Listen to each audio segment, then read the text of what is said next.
Friends, welcome to the video. In this video, we are going to discuss about the gender identity construction at home and in society.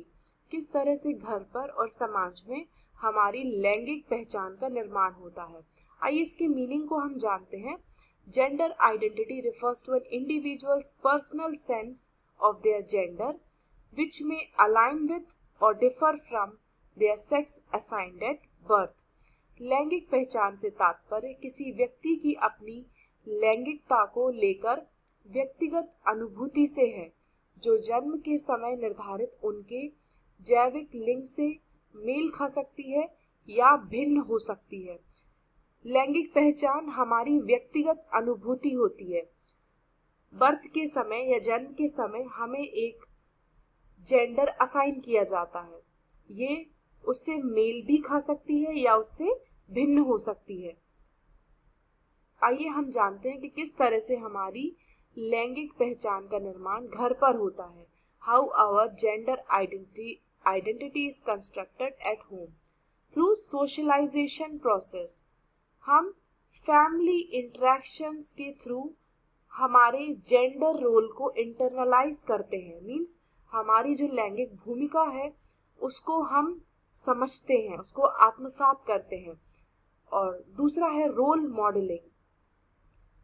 बच्चे division of labour, किस तरह से parents काम को divide करते हैं, उनका behaviour कैसा है, इससे वे जेंडर नॉर्म्स को समझते हैं। जो लैंगिक मानदंड है, नियम है, उनको वो बिहेवियर और डिवीजन ऑफ लेबर से समझते हैं। Through gendered toys and activities our identity is constructed. लड़कों को एनकरेज किया जाता है कि वे एक्टिव और आउटडोर प्लेस में एंगेज्ड हो, और लड़कियों को डोमेस्टिक टास्क की तरफ डायरेक्ट किया जाता है या उनसे एक्सपेक्ट किया जाता है कि वो घरेलू कामकाज को देखें। Next is expectations and chores. Gender specific household chores reinforce gendered traditional roles. Gender के आधार पर काम को भी बांटा जाता है या एक्सपेक्ट किया जाता है। इसकी वजह से भी gendered roles, traditional roles reinforce होते हैं। फॉर एग्जांपल, लड़कियों से एक्सपेक्ट किया जाता है कि वे खाना बनाना सीखें, और लड़कों से वे रिपेयर रिलेटेड टास्क एक्सपेक्ट किए जाते हैं।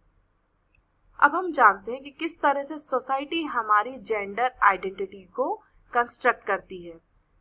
सोसाइटी एजुकेशनल इंस्टीट्यूशंस के थ्रू हमारी आइडेंटिटी कंस्ट्रक्ट करती है।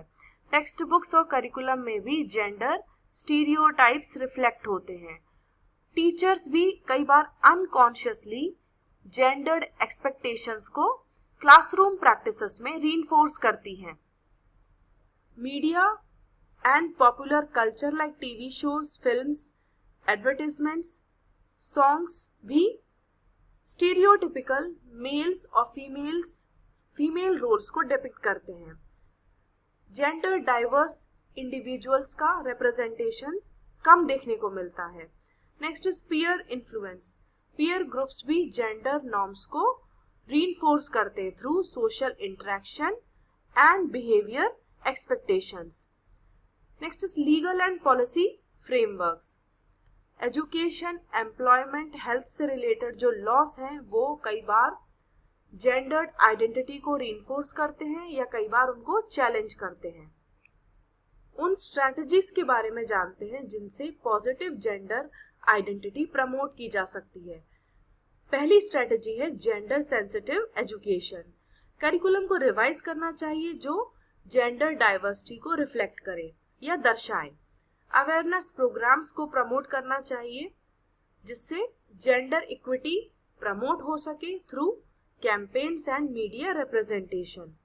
इंक्लूसिव पॉलिसीज, इस तरह से लॉ को बनाना और इम्प्लीमेंट करना चाहिए जिससे सभी सेक्टर्स में जेंडर इक्वालिटी को सपोर्ट मिल सके।